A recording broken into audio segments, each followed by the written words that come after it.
4 years ago, I played Resident Evil 7 Biohazard, the game that introduced me to this hit series. I instantly fell in love with the creepy atmosphere and tone that game had to offer. I then went on to play the remakes of 2 and 3, enjoying both of them quite a lot, but personally I found myself preferring the more suspenseful feel and first-person perspective that the 7th entry introduced to the series. So leading into Village, the 8th entry in the main series, I was super excited to get my hands on the game and see the continuation and conclusion of Ethan Winters' story. Let's see what you're doing.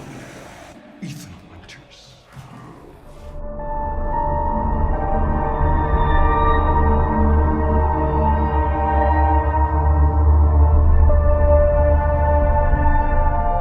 Resident Evil Village picks up a few years after the events of Resident Evil 7 Biohazard. Ethan Winters and his wife Mia are now living a quiet life in a disclosed European location, along with their new baby Rose.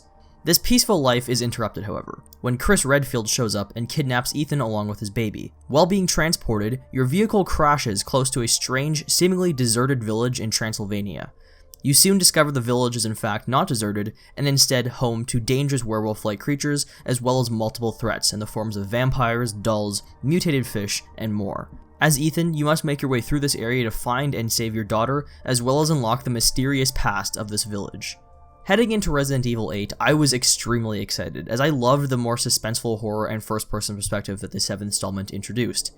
Village looked to be continuing that exact feeling, but moving the setting from the mold-infested swamps of Louisiana to a large, snow-covered village along top a mountain in Transylvania. The game continues Ethan Winters' journey, and shows how the events of 7 still affect him and Mia's current relationship. Ethan has also seen a few upgrades, as between the two games, he was trained by Chris Redfield. This causes the game to put a heavier emphasis on combat, something that existed in 7, but was sparingly used. I'll discuss more of this later, but this transition towards more intense action sequences over the eerie suspensefulness in 7 was something that I was initially a little worried about, but it ended up working for me in the end. From a villain standpoint, Resident Evil 8 introduces us to an interesting cast of characters, lords of 4 households.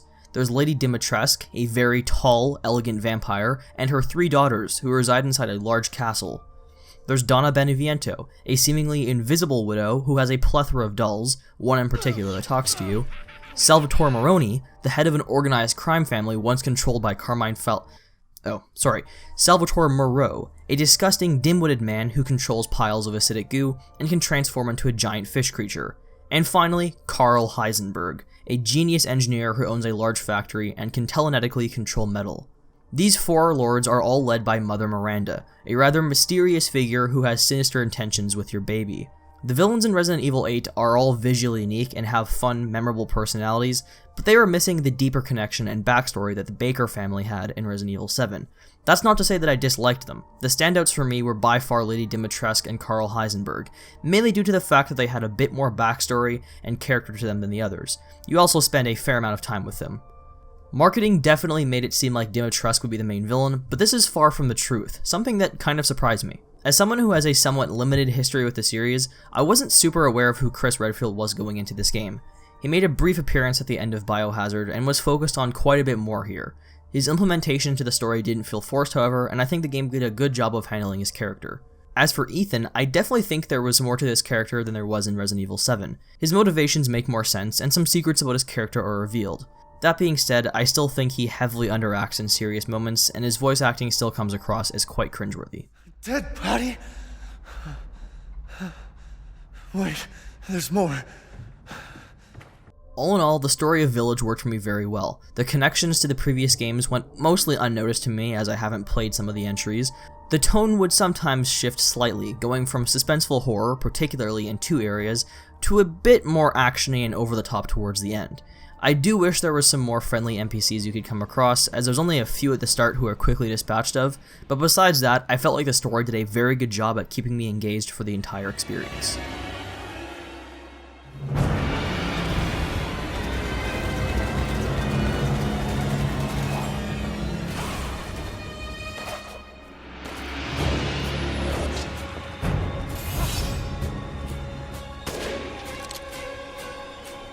The core gameplay of Resident Evil 8 is nearly identical to 7's, but with a heavier emphasis on combat and a few quality of life improvements. Gunplay works quite well, not feeling too sluggish, which was something that I felt a lot in 7. Here, there's a far wider range of weapons at your disposal, ranging from sniper rifles to various shotguns to magnums, grenade launchers, and more. Ammo is also far more common than it was in 7. There was times where I would find myself with over 100 bullets for my pistol. Enemies do take multiple shots to kill, however, but I actually found that I had a bit too much ammo sometimes for what is supposed to be a more intense feel, although there were a few sections where I would run out. Combat in general just felt a lot better than it did in 7. There were times where you can use the environment to your advantage, shooting explosive barrels or blocking entrances from enemies. Weapon upgrades are also introduced as you come across the Duke, a very large man who sells you weapons, parts, ammo, and ingredients. To buy weapons, you give the Duke coins, which you can find when they are dropped by killing enemies, or found when destroying pottery.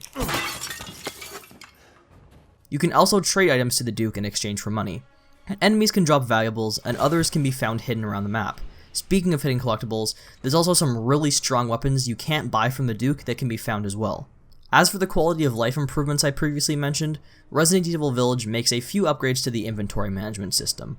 In previous titles, key items needed for the story would be stored alongside weapons and ingredients, making your inventory fill up a lot faster. In RE Village, they all have their own separate inventory. Weapons and ammos are stored in one, key items are stored in their own folder, valuables in their own page, and ingredients used to make ammo and health kits are in their own as well. This makes the game a bit less stressful, as I found the previous system to be a bit of a nuisance at times, even if it did add to the intense dread. Due to this challenge, the game no longer features storage boxes, previously used to store unneeded items that you could pick up later from any other box located in the game. Some diehard fans may dislike these changes as it makes the game a bit easier, but I personally found them helpful. Puzzles are in the game as well, and I found them to be a bit lackluster here. I did find some of them better than the ones in 7, which definitely lacked them, but most of them were rather easy. Simply locate a stone piece that fits a door and slap it on. There were some involving lighting fire to different objects or rotating a miniature piece with a ball on it. None of them were difficult, however, but it's nice to have them in the game, as I always found them to be a fun part of these titles, even if they rarely test your brain power. Lastly, I'll discuss the bosses. So far, I found the bosses to be pretty weak in all of the Resident Evil games I've played. The ones here are still sadly forgettable and simple. There was one that I found to be quite a bit more intense and dangerous than the others, but most of them just boil down to shooting at the enemy as they very slowly advance towards you. The final boss in particular was incredibly simple and came across as a huge disappointment. Overall, gameplay was fantastic, combat felt great with way more usage of your arsenal, some sections could get really intense and having to run around and use the map to your advantage made for some really memorable sections. I do wish the game had a little more of the suspense that was featured in 7, but there's still a handful of sequences here that offer up some good scares. Lookout window.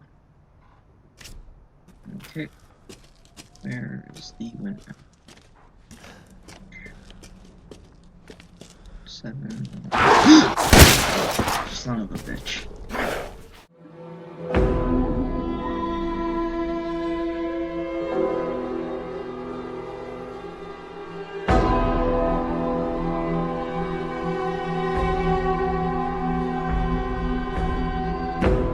Village is a beautiful game. I played this on the PS5 with 4K and ray tracing enabled.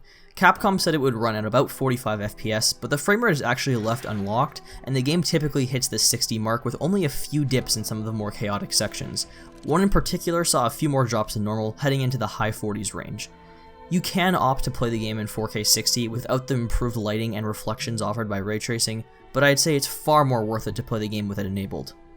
Graphics are stunning, with highly detailed environments and textures. Lighting is the standout here though. I don't think I've ever seen a game with this good of lighting before. It's simply marvelous to look at. Whether you're outside roaming the village or walking through a dark, terrifying corridor, it all looks amazing. RE8 is also by far my favorite game in the series from a location standpoint. The village feels quite open with multiple small houses to explore, and branching paths uniting the 4 large areas. Castle Dimitrescu feels like a classic Resident Evil location, with an amazingly detailed chandelier, dimly lit hallways covered in old paintings, and a large cellar, drenched in blood and consumed by darkness. There's House Beneviento, a old creaky house located high up on the mountain alongside a waterfall. The interior filled with creepy dolls, and an elevator lowering down to a creepy lower floor where a terrifying creature lurks. There's Moreau's Reservoir, a small, desolate fishing village with large windmills, an interconnected cave system, and featuring one of my favorite encounters in the game. And finally, Heisenberg's Factory, a massive underground facility with Heisenberg creating an army of electronically tampered slaves. Hallways lit up by red lights and steam spraying up from the pipes around every corner. A location so large, with so many paths, it's easy to get lost. But you get my point. There's a huge variety in locations here, and in the middle of all of them is the village. Backing all of this up is the game's audio, which is also extremely well done. I did not play the game with my 3D audio headset, so I can't speak to the effects of that, but I did play it on my 7.1.2 surround sound system. While Dolby Atmos is sadly not supported on the PlayStation, I still found the game to expertly use audio. Sounds come from every direction, and exactly where they should in correlation to my character. It was always spacious and heavily atmospheric. It was great whenever I would hear lichens running around on rooftops above me, as they would jump from house to house, flying around my soundstage. It made the experience that much more engaging. Getting to explore this large area over the course of the game's story was something I thoroughly enjoyed, and I look forward to doing it again.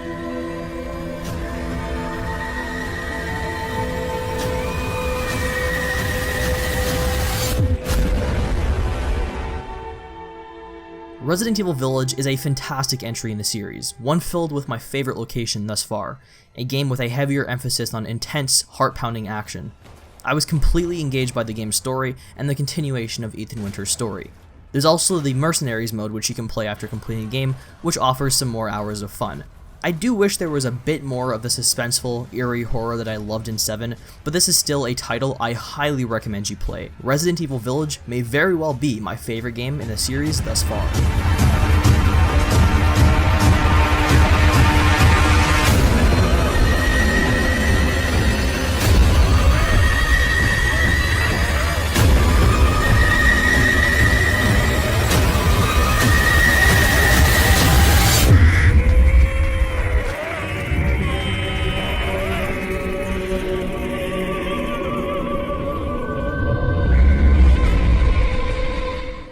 For more gaming and movie-related content, consider subscribing to Mr. DVB.